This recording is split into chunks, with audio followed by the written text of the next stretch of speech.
this morning.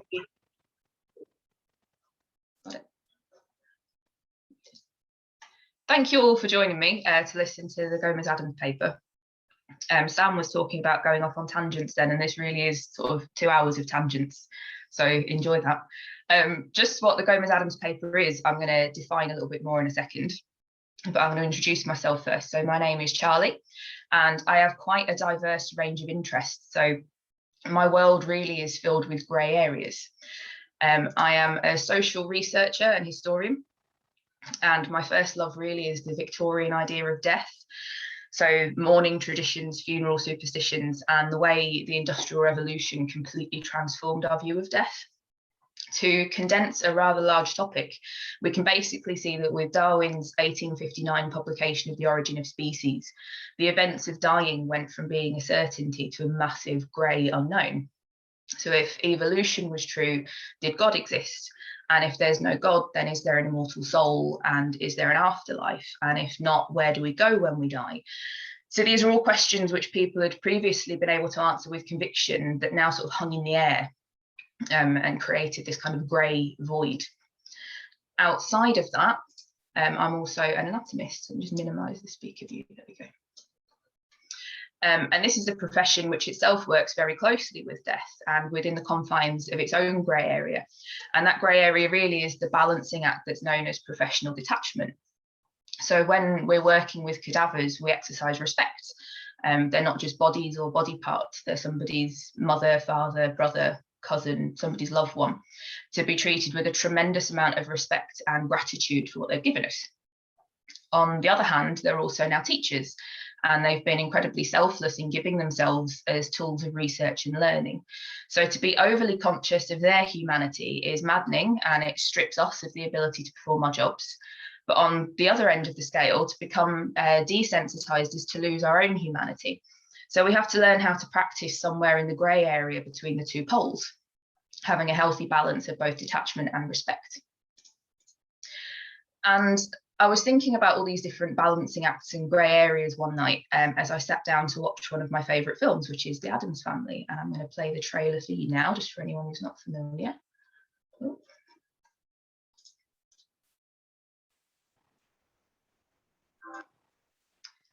I love how dark that trailer is, such a ridiculous film, by the way. But anyway, so I saw the now deceased actor, Raul Julia, on the screen playing Gomez. And I started to think about how many other grey areas exist when we consider death. So as the Victorians obsessed about, death is itself a vast grey area. It's an event which, considering we all go through it, we know very little about. When will I die? Will it hurt? Will I know about it? Is there life after death? Will I see lost relatives again? These are just a few of the unanswerable questions we might ask ourselves and then speculate over between each other as well. But the one grey area that really struck me as I watched The Addams Family was, where does Gomez Addams stop and Raul Julia begin? Was I watching a dead actor, or was I watching a living character? I couldn't decide if the character of Gomez Addams is now more alive because of the death of the man who played him. It's not like we can see Raul Julia having a coffee or doing a press interview. For the majority of us, he exists now only as his characters. So to an extent, does that mean that they've consumed him? And then with the Victorian idea of mourning in mind, particularly the fashion for post-mortem photography, how does our relationship with images affect the life, or rather the afterlife, of both people and characters after death? And so the Gomez Addams paper was born, and I've used this as a means of investigation into the philosophy of not only death, but also the fictional. However, as you're all about to discover with me, the philosophy of the fictional is complex, and it has many bends and avenues and different perspectives to be explored. There are so many more factors that could affect our conclusion than I have time to delve into. So that in the time we have today, I'm only going to be exploring one particular route, and that by necessity means we're going to be making a lot of assumptions and using a lot of lateral thinking. Because this is really a very subjective subject as well, I'd be really interested to hear your thoughts. So please do use the comments box as we go along. And also, for the sake of brevity and clarity, any reference made herein to the character of Gomez Addams is going to be in reference to the character as portrayed by Raul Julia in either 1991 or 1993. I'm also going to assume that all of you listening today are at least marginally familiar with the character in terms of visual and characteristic representation, and that you possess a little bit of whimsy. So just as well, before we begin, I think it's important for the avoidance of any doubt to make it clear we're going to be predominantly discussing characters as represented in images or characters on film. And I think this is an important distinction to make because the extent to which we can consider a character to be alive is further complicated by the manner in which we regard images. So theatre, for example, has a distinctly living quality. There's an immediacy, an aliveness, and a use of spaces and spectators, which is very different to the qualities of film and other art forms. And this is because communication is an essential component of every art form. The artist communicates to other people through their literature, music, painting, acting, etc. But the methods of communication are different. So a writer writes, but they don't have to be present when their writing is being read. And in cinema, the film artists don't need to be present when the film is being projected. But in the theatre, the performers have to be present when the communication takes place. And this is a fundamental difference. So theatre is a live show and cinema is not. In theatre, communication is direct, and in cinema, it's through images. And it's really important we make this distinction because in theatre, we're more ready and willing to accept artifice. Even a naturalistic play will have a curtain which rises at the beginning. When we enter the theatre, we enter fully prepared to suspend disbelief. And I'm going to use, for our example here, Trevor Nunn's 1976 production of Macbeth, which starred Judi Dench and Ian McKellen. And this was brought to film in 1978.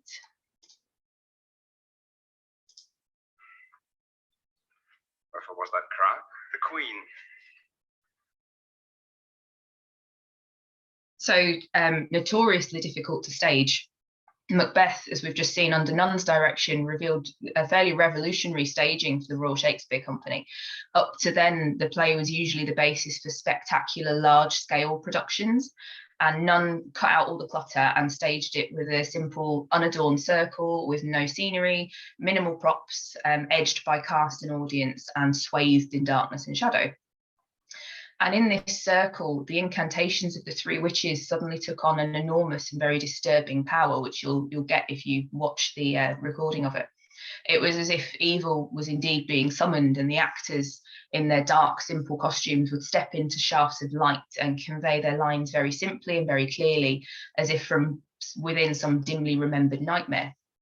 And yet we as the audience are still drawn into the battlefields and the castles and the grand banqueting hall. Lady Macbeth, as we can see in this still, wore a tea towel on her head, and we all still believed that she was a queen. It's this suspension of disbelief which enables the success of techniques such as age-blind and colour-blind casting within theatre, while it can be met with criticism elsewhere. We're going to take the Six, the musical, as an example of this. I'm just going to play a very brief Broadway trailer. Okay, so Six, as you might have got from that, is the modern retelling of the lives of the six wives of Henry VIII, presented as a pop concert. And the wives take turns singing and telling their stories about who suffered the most due to Henry, and are arguing essentially over who should become the group's lead singer. Part of the beauty of Six, though, is that its leads have very few requirements in terms of looks. Any actor can play any role, regardless of age, body type, ethnicity, or even gender identity. Throughout the show's run, many of the actresses featured have swapped characters. So one night they might perform as Anne Boleyn, and the next they'll play Jane Seymour. In terms of diversity, such flexibility gives the creative team behind Six the ability to cast anyone in any role, regardless of their looks. And the production has been described as a cultural phenomenon and has received rave reviews wherever it's been played. This is not so for the 2020 Channel 5 production of Anne Boleyn.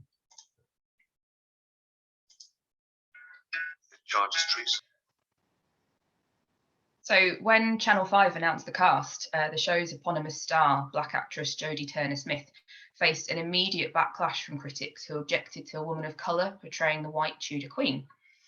Issues of race and racism aside, this could potentially be further explained by the level of realism an audience expects from film. In the process of intensification, film enjoys a special advantage. So a selection of images controls not only how the audience sees the story, but also through jump cuts and panning at what pace the action unfolds. Where theatre might be constrained by the physical realities of staging, requiring the audience to place themselves within the world being presented, film does the opposite. Film creates a universe in which to draw the audience, and therefore there's a greater level of expected realism. What we're presented with on film needs to make sense to us, both in terms of character experience, but also our own reality. We've got a greater need to be presented with the believable on film, as opposed to being presented with things in which we should believe. And speaking of things in which we should believe, one of the key things we're going to need to consider now is what exactly is a ghost. And as we've already been discussing her, we're going to take the ghost of Anne Boleyn as our first example. So there appears to be a cultural fascination with the ghost of Anne Boleyn, and very clearly in popular anecdote, she has very itchy feet.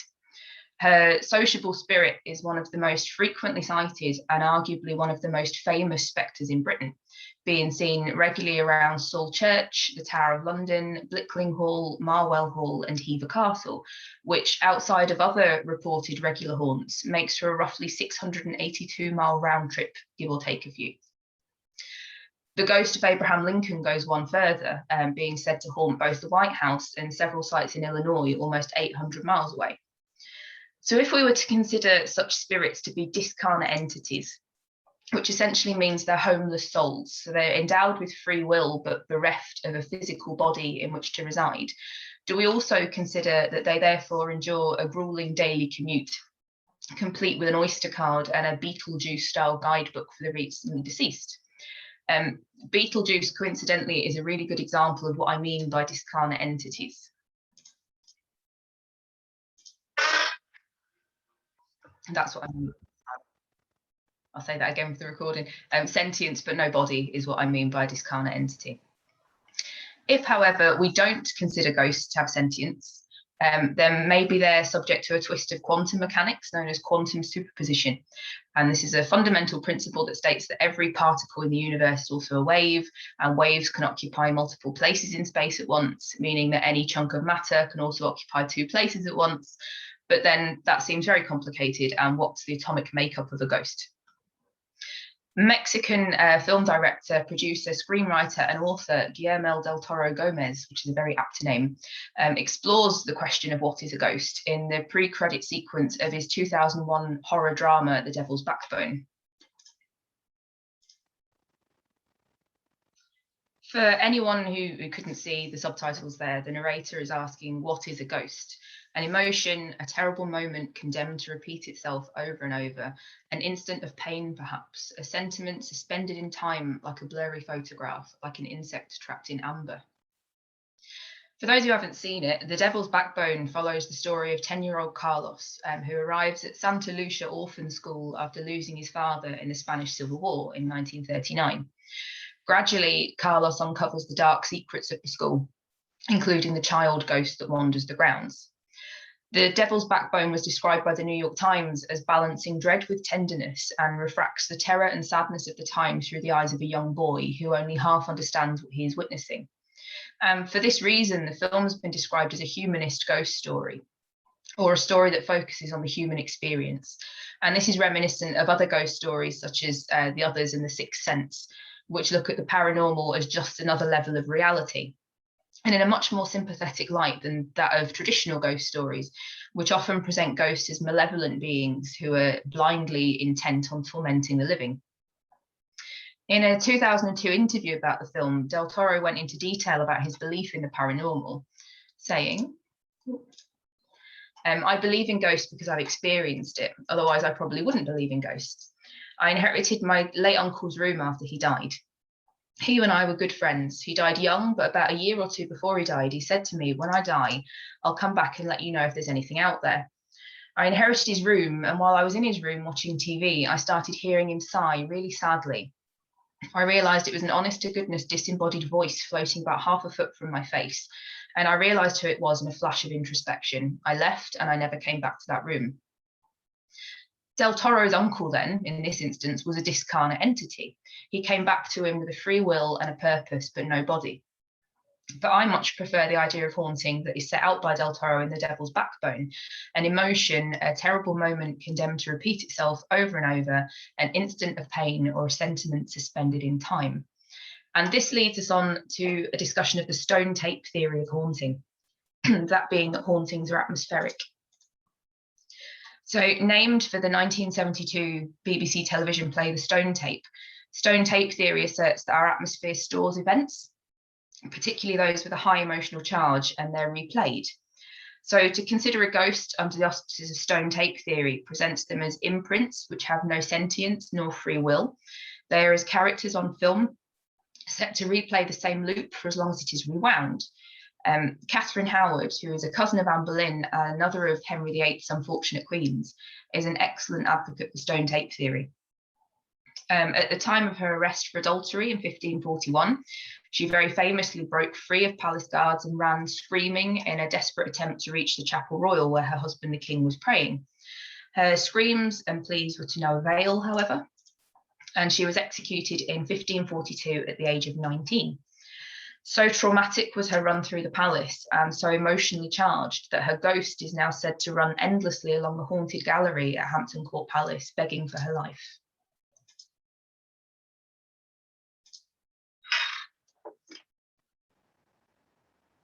Historically questionable, great series.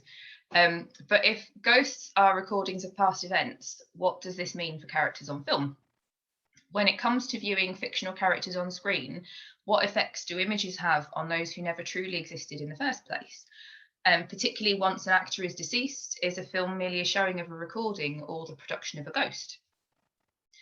We certainly have no difficulty accepting that people now dead can be preserved on screen, and that applies to people playing roles in films as well as people in documentary footage. However, if it's accepted that a fictional character is fictional, existing only within the mind, do the dead, once dead, also take on an element of the fictional? The status of existence raises many philosophical questions, which can be organised into the following two categories.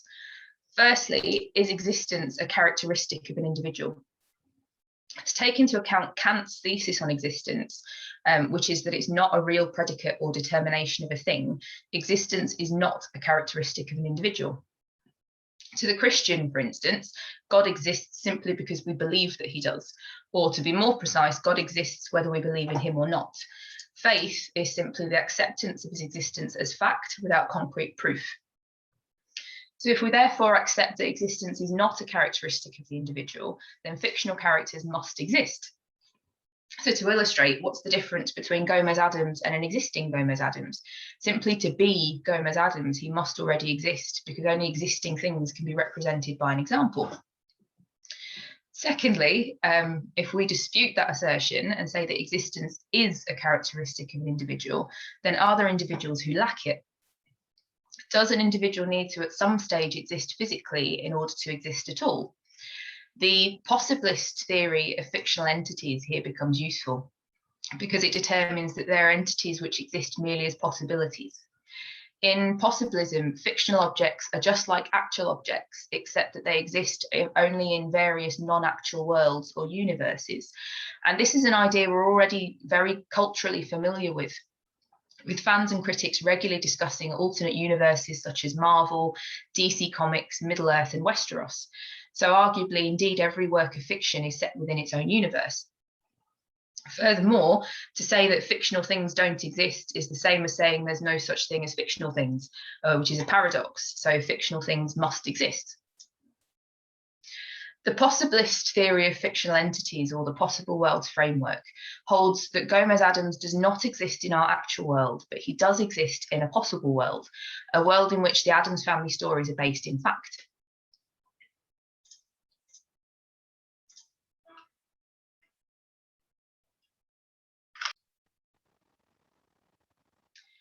So possibilism therefore asserts that while Gomez Addams may have been created in our universe, he now exists within his own.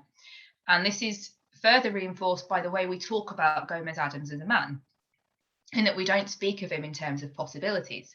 So if we look at that clip as an example, Gomez Addams is not possibly an excellent sword fighter, he is an excellent sword fighter, just as Raul Julia was not possibly an actor. When we describe the characteristics of Gomez Addams, we seem to be saying that he actually has such comparative features in the actual world, not merely that he encompasses them as possibilities in some possible world. This application of existence isn't unique to film, and it can be widely found in how we regard fictional characters generally. So, for example, in The Life and Death of Sherlock Holmes, Matthias Bostrom recounts an incident where Dennis Conan Doyle, who is the son of Arthur Conan Doyle, was invited to give a lecture about his father at a meeting of the Baker Street Irregulars. For those who aren't familiar with it, the Baker Street Irregulars is an organisation of Sherlock Holmes enthusiasts, which was founded in 1934 and currently has some 300 members worldwide. So Arthur Conan Doyle, according to the Society's take on the Sherlock Holmes stories, was merely a struggling doctor turned writer who acted as a literary agent for Dr. Watson. So according to the Baker Street Irregulars, the Holmes stories are all quite factual. Dennis went to their meeting and was astonished as he witnessed almost 30 men sit down to dinner, and in accordance with their established tradition, they raised toasts to 3 of the Holmes universe's female characters, those being the woman, Mrs. Hudson, and Dr. Watson's second wife. Everything about the evening was about Sherlock Holmes, and Dennis, very perplexed, turned to his companion and whispered, I don't understand, my father's name hasn't been mentioned. And his companion replied, it was possibly the highest compliment ever paid in the history of literature. No other writer, not even Shakespeare, can boast of creating a character so vivid that people believe in the character rather than the author. So Holmes not only existed in the minds of the Baker Street Irregulars, he is far more real than his creator. In our own universe, the relationships between death and existence raise even more complicated questions. May people and other living creatures continue to exist after death despite their physical non-existence? The dead survivor's view is that we commonly refer to dead animals or dead people, and this suggests that such entities continue to exist without being alive, surviving for a time after death, albeit as corpses. So long as there's a corpse, therefore, there is continued existence. An eternal existence, therefore, becomes possible via the preservation of a corpse. I think, though, these terms are ambiguous because when we refer to dead animals or dead people, we typically mean or are referring to beings who lived in the past. So Raul Julia is just such a dead man existing within the past, whose burial took place on the 27th of October 1994. 27 years have now elapsed and his remains have taken on a state as Schrodinger's cat. So certainly he existed and was buried, and uncertainly he remains. So for the sake of argument, we're going to respectfully assume that his physical remains now no longer exist. If we consider the terms of the dead survivor's view, does that mean that Raul Julia is therefore now a fictional entity? And if so, in which universe does he reside, and does he have free will? Again, we have to ask questions. Is free will a characteristic of an individual? And assuming that free will is a characteristic of an individual, does that mean there are individuals who lack it? So free will can encompass small ideas, such as what to have for lunch, or large ideas, such as an individual's political views and moral beliefs. So when an individual dies, future spontaneous decision-making becomes an impossibility. Raul Julia can no longer decide what to have for lunch, or how he feels about a new political stance or moral belief. And I would therefore argue that Raul Julia no longer possesses free will. But within the boundaries of his universe, Gomez Addams does. This application of free will to the fictional is an idea that's been explored by filmmakers as well, with a really good example being the 2005 film, The League of Gentlemen's Apocalypse.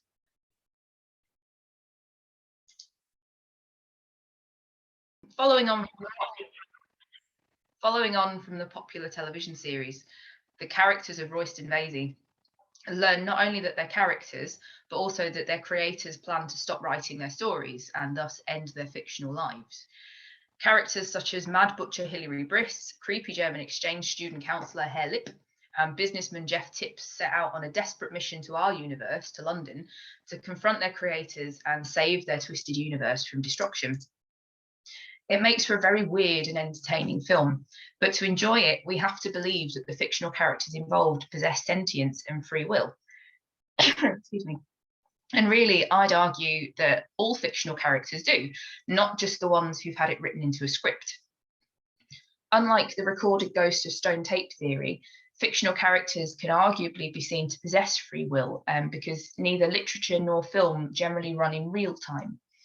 The 1993 comedy fantasy Groundhog Day, for example, has a running time of 1 hour and 41 minutes, and there are only 42 individual days that are either depicted or referenced in the film. But its main character, Phil Connors, endures the same day on repeat for a top estimate of 10,000 years.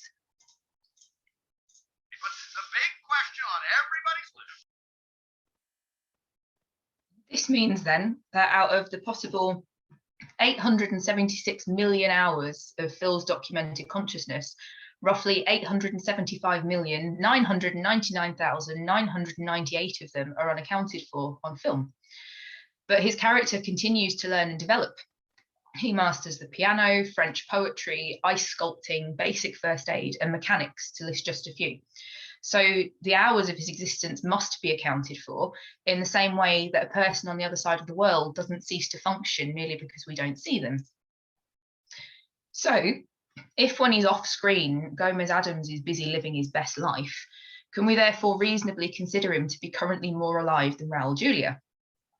I would say unambiguously yes. The stories we write for characters serve to keep them alive, and indeed we regularly speak of both story writing and acting as such. However, this is not to suggest that a fictional character's life is by default potentially infinite. To look at Gomez Addams as he exists within the confines of his current universe, he must live and die within the confines of a normal human lifespan.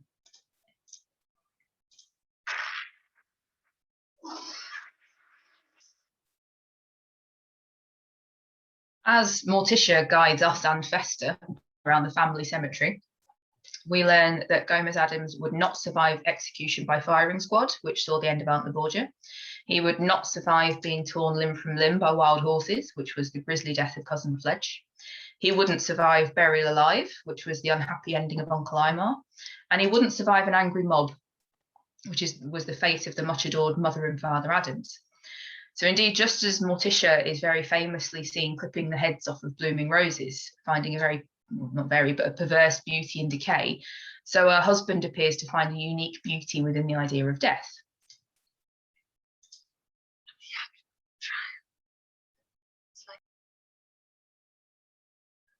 While supernatural items are shown to exist within the Addams Family universe, for example, Thing, the disembodied sentient hand, from that conversation between Gomez and Morticia, it seems reasonable to assume that Gomez Addams is not only a mortal character, but also that he has an understanding of his own mortality. Furthermore, when characters within the Addams Family universe do experience near-death events, these can potentially be explained as family traits.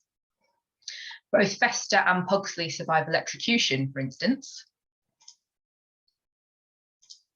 Oh, Fester, how much?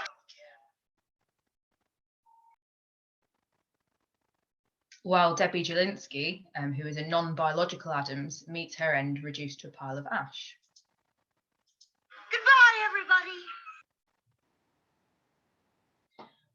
Despite his inevitable mortality, we may create and tell infinite stories of Gomez Addams, but they must all fall within the restrictions placed upon him by the possibilities of his universe, or else they become fantastical, and the threads of his existence begin to unwind. So a good example of this is the final season of Game of Thrones, which was met with much derision because it dispensed almost entirely with trying to make sense of its characters' internal motivations. People did things because the plot required them to, not because their actions were consistent with their past behaviour. Battles were decided purely by narrative convenience, and the politics completely fell apart. The complex reality of Westeros crumbled like a King's Landing tower blasted by dragonfire. And this reaction wasn't just elicited from fans. Numerous members of the show's sprawling cast openly critiqued the narrative choices made by the franchise's creators. If you could The goal of a trained actor is to become a fully realised three-dimensional character with a rich backstory. The audience must believe that the character being presented is truthful and not a cliche, a caricature, or a thin external representation of somebody who barely resembles a human being. The audience must believe that what the characters are saying is real and not merely lines being recited. So the final script for season 8 of Game of Thrones was inconsistent with the characters as they've been built by the actors portraying them, which made them not only unbelievable to an audience, but also much harder to be brought to life on screen in the first place. To go back for a second to the Sherlock Holmes universe, the protection of a believable existence was something that Dennis Conan Doyle and the rest of the Conan Doyle family believed in so strongly that it led to a lawsuit in the 1940s. In June 1941, Dennis Conan Doyle was driving through California when, not far from San Francisco, an enormous roadside billboard caught his eye. It was an advert for a beer called New Golden Glow beer. And to his horror, the figure in the drawing was pictured with a deer stalker, a pipe and a magnifying glass. And the words for the beer advert made reference to Watson as he was examining a beer tankard. The shock, Dennis said very dramatically, almost sent him careering off the road.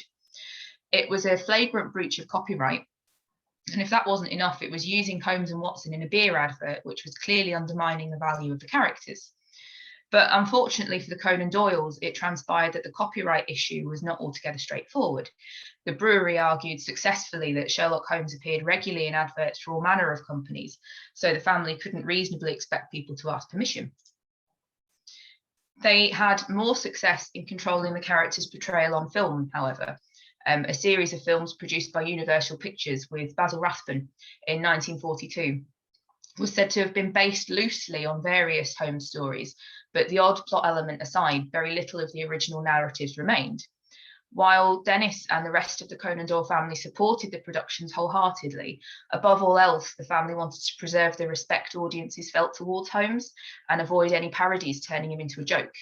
So to this end, they had a special clause written into the contract, which stated that the film company was not permitted to change either Sherlock Holmes's or Dr. Watson's personalities. I think I've probably bent your minds enough, so this is where we're going to take a break. But thank you for listening up to now, and I'll be happy to take any questions. Ready whenever. I hope your minds aren't too bent yet, because it's going to get worse now. We're going to move on to discuss the manner in which we regard death and images. So, let's minimize you. As we touched on earlier, images have been consistently used throughout history, not only to memorialize the deceased, but also comfort the mourning. So the captured image serves as physical evidence for the existence of the now departed.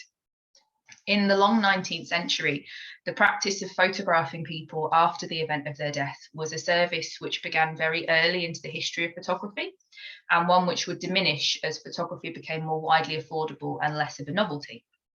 But that's not to say we don't still have the practice. Palliative care departments in hospitals around Britain will still offer post-mortem photographs to the bereaved. However, in its early days, photography was out of the financial reach of many, and a post-mortem photograph might have been the only likeness a family possessed of an individual who'd passed away. So as such, many photographs attempted to capture images of the deceased as they had been in life, so often posed in chairs or beds or with props such as books and rosary beads in attempts, some successful, others not, to make them appear alive. I want to stress here that standing somebody up for a post-mortem photograph is a myth, it's not true. But to sit somebody in a chair or to have them propped on pillows was very real. It wasn't uncommon for eyes to be painted onto closed eyelids to give the appearance of a healthy gaze within the pictures. And in other photographs, the deceased are pictured as though asleep. And some, such as the one pictured here, are very obviously pictures of the deceased being taken in their coffins. Peter Schwenger, in his work Corpsing the Image, asserts that a photograph of the now deceased at the same time encompasses both the living and the dead.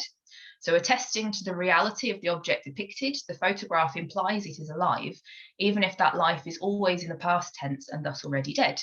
So it becomes the living image of a dead thing. And this carries with it an effect of the uncanny.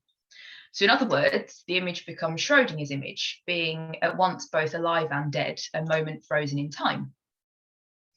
American journalist Daniel L. Golden asks if, at least in the context of human comprehension, time has a definitely visual nature, and I would be inclined to answer in the affirmative. At first, I pushed the lever forward. As H.G. Wells described in his 1895 novella, The Time Machine, it is wrong to say we cannot move about in time. For instance, if I'm recalling an incident very vividly, I go back to the instant of its occurrence. I become absent-minded, as you say. I jump back for a moment. Images provide just such jumps in time, restoring life to those who no longer exist. A dead relative becomes alive again as we view a smiling photograph.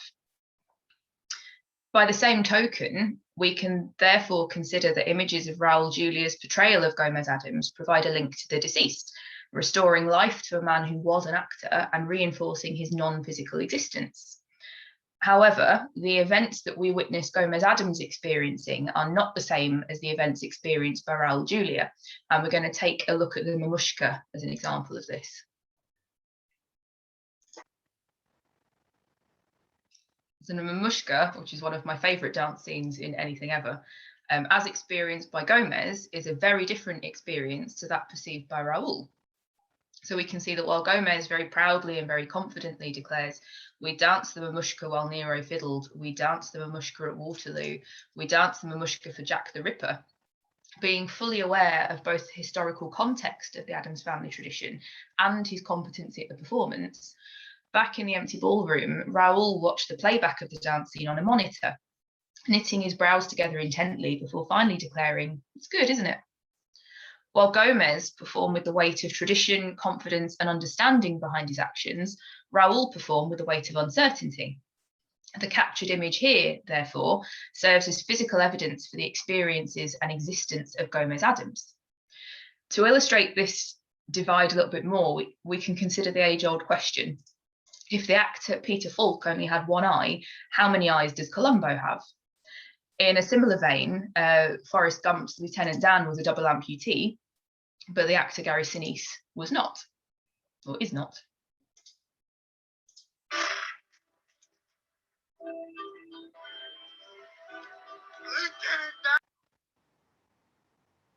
If we can remove features and characteristics from the characters we create, the reverse must also be true.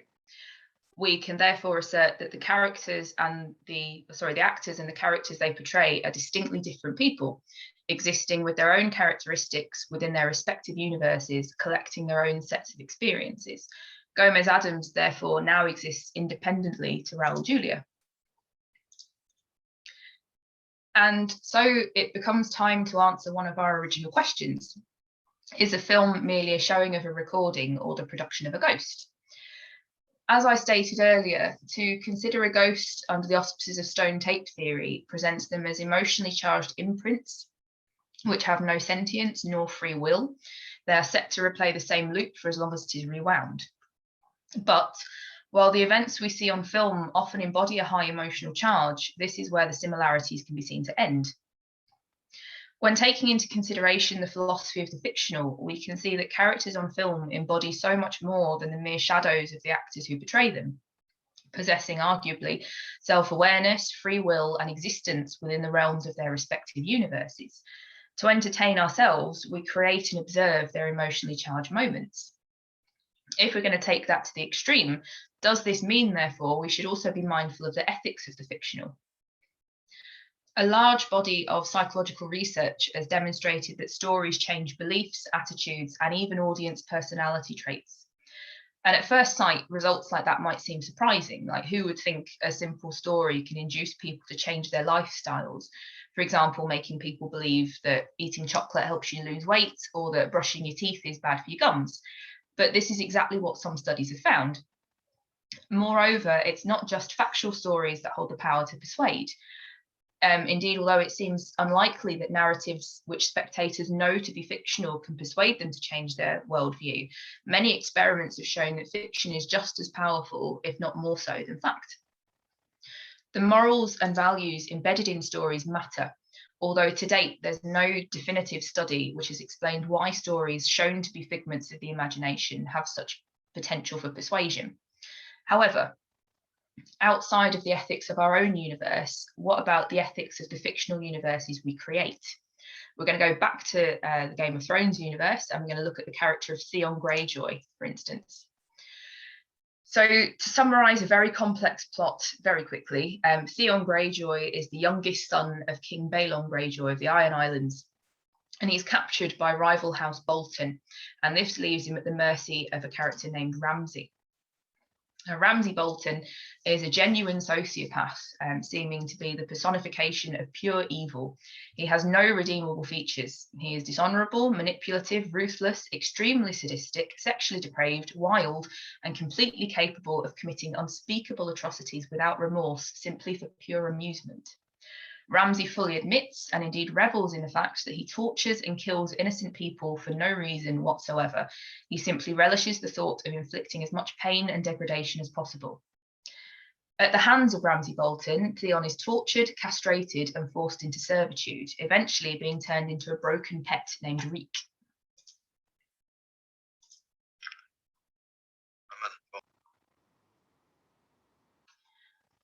If we can consider that the character of Theon Greyjoy possesses sentience, free will, and understanding of his own mortality, and if we consider him to exist within the confines of his possible universe, is it therefore unethical of us to have created a character to endure such horrific torture? Philosopher Stephen Looper, in his work Philosophy of Death, discusses 3 accounts of what it is to be human: that we are essentially animals and persist for as long as we remain the same organism, that we're essentially minds and persist as long as our minds do, or that we're essentially persons and persist as long as we retain psychological continuity and connection across time. But then we're all essentially a Ship of Theseus. So in the metaphysics of identity, the Ship of Theseus is a thought experiment which raises the question of whether an object that has had all of its components replaced remains fundamentally the same object. It's a really good clip from Only Fools and Horses, which I'm going to use to demonstrate this. So when I say we're all essentially a Ship of Theseus, what I mean is that according to researchers, the human body replaces itself with a largely new set of cells every 7 to 10 years. And then the longest personality study of all time, which is entitled Personality Stability from ages 14 to 77 years, suggests that just as our physical appearance changes, our personalities are also transformed beyond recognition as we age. If, therefore, we have virtually no components in either our bodies or our minds that we had in childhood, are we the same person? If the answer is yes, then memories seem to be the only link that makes us who we are. So what happens if we forget something or lose our memory? I would argue that Gomez Addams, who remains completely consistent, has a better claim for existing as Gomez Addams than I do for existing as Charlie Guy. Many writers and actors talk of creating fictional characters and letting them do their own thing, which is of course impossible. In the moments we see of him, Gomez Addams has no real free will, but I would argue that he has just as much as his writer and all other living humans do. Are we then all the main characters of our own stories, the emotionally charged moments of our lives being written by a creator, and the mundane aspects of our lives being our off-camera moments of unobserved character development and free will? It's now time to try and answer our second question. Is Raul Julia now a fictional entity? In part, I would answer this as yes, but this is altered based on our relationship to him as his audience. To illustrate this a little bit better, we're going to consider my own illegitimate great-great-grandfather, William Calcraft. So William Calcraft was a 19th century English hangman, and he was one of the most prolific British executioners. He's notorious in history. It's estimated in his 45-year career, he carried out 450 executions. And in 1829, the government appointed him the official executioner for the City of London and Middlesex. Following this, his executioner services were in great demand throughout England. But nevertheless, some considered him incompetent, in particular because of his use of a controversial short drop hanging method, which rendered the neck unbroken and the condemned were slowly strangled to death. Because with Calcraft's methods, the condemned took several minutes to die, to hasten their death, he would sometimes dramatically pull on their legs or climb on their shoulders in an effort to break the neck. And it's been speculated that he used these methods partly to entertain the crowds, which sometimes numbered 30,000 spectators or more. Calcraft has become somewhat of a legend. and his actual personality has been lost amidst the narratives that have been constructed around his actions and reputation. I've got no tangible proof of his existence, and he may as well be fictional. However, while both I and you only know the man through his historical legacy and anecdotes, he's nonetheless more real to me than he will be to you. Dying in 1879, which was 109 years before my own birth, I obviously never met him, but I do share approximately 12.5% of my DNA with him. Similarly, Raul Julia's children and relatives will therefore naturally have a different view of his characters on film than the rest of us do. The philosophy we've covered up to now assumes that ghosts are recordings, not homeless souls. But if the soul exists, then how does this change our argument? The possibility of surviving death, or the possibility of dualism, is now a key consideration. So dualism asserts that the body and the soul are separate, and at first it seems obvious this is a survivor-friendly perspective. If we're nothing more than our bodies, then it seems that if death destroys our bodies, we are destroyed, and there's nothing left of us as persons. If, however, we are non-physical minds or souls which are embodied, then even the complete destruction of our physical body doesn't automatically result in our destruction as persons. In fact, one of several arguments for dualism is based on the possibility of us existing without our bodies. If dualism is true, however, it doesn't necessarily mean we'll survive the death of our bodies. It might be that we depend on our bodily functions so essentially that once they're destroyed, then so are we. But dualism at least opens the door for claiming that our dependence on our bodies is unnecessary. Some philosophers argue, however, and I would be inclined to agree, that the concept of survival after death under dualism fails because we have no criteria of identity for disembodied persons. When we make judgments about the identity of persons, we're not making judgments about the identity of souls. And it's been argued that we can't make judgments about the identity of souls because souls are said to be imperceptible and non-spatial. And because of this, the identity of a person over time cannot consist of the identity of that person's soul over time. What we are able to identify and re-identify is a person's body. But once the person has died, that body decomposes and it can no longer be the basis for identification of that person who is supposed to have survived disembodied. Greek philosopher Epicurus put forward the subject of no harm argument, that if death is bad, for whom is it bad? It's not bad for the living, since the living are not dead, and it's not bad for the dead, since the dead no longer exist. Or do they? Despite its arguably ancient history, the belief in the supernatural reached its peak in the Victorian era with the rise of spiritualism. While the majority of society at that time prided itself on its practical rationality, spiritualist mediums such as American sisters Kate and Margaret Fox stoked the imaginations of thousands, stirring the embers of deep-seated beliefs in ghosts and spirits. It was and is spiritualism's central tenet that death does not exist. Indeed, the state commonly called death is only a transition, a shedding of the body, and the spirits of individuals not only survive beyond the grave, but are also able to communicate from the other side. Tell me.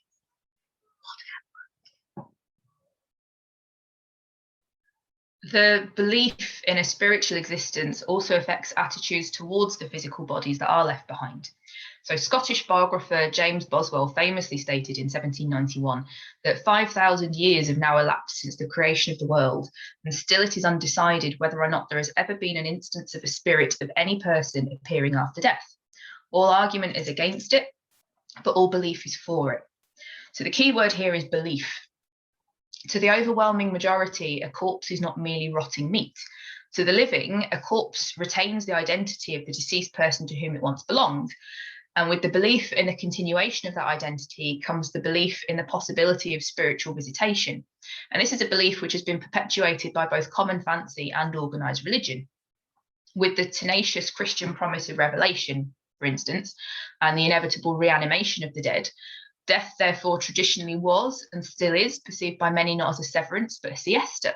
So someone who can sleep can also be woken up. Right, everybody? Time for a game. If we therefore consider a ghost to be not a recording but a discarnate entity, I would contend that within the boundaries of their respective universes, the fictional characters we create on film and the deceased actors who portrayed them arguably have just as much sentience as each other, but that the created retain greater identity. If, as we discussed earlier, we may not identify a homeless, disembodied soul, we may still identify a character. The characters we create on film, therefore, can't lose their identity in the same manner as the actors who play them. When we consider the existential status of the dead, it's important for us to recognise that things seem to come in and go out of existence through time. For instance, while Anne Boleyn and Raoul Julia used to exist, they no longer do. When Anne Boleyn existed, Raoul Julia did not yet exist. And right now, the first child to be born in the year 2150 doesn't exist, but that individual will exist. As H.G. Wells described in The Time Machine, time is the fourth dimension. He said there really are 4 dimensions, 3 of which we call the 3 planes of space, and a 4th, time. So to conclude, it basically seems that different things exist at different times. And likewise, here's a proper mind bender for you. Of the things that do in fact exist, it seems that some of them, namely fictional things, might not have existed at all. So it seems actually that different things exist not only at different times, but also in different worlds. In a very cheery ending to this seminar, the only certainty I can leave you with is death itself. However, the concept of death is problematic. Existentialist philosopher Levinas holds that death cannot lead to nothingness. Different things, as we've said, exist at different times. And until we've each experienced the realities of death, we can't answer the question of our continued existence. But Julia's created legacy in the character of Gomez Addams is very much alive. Thank you very much for listening to me.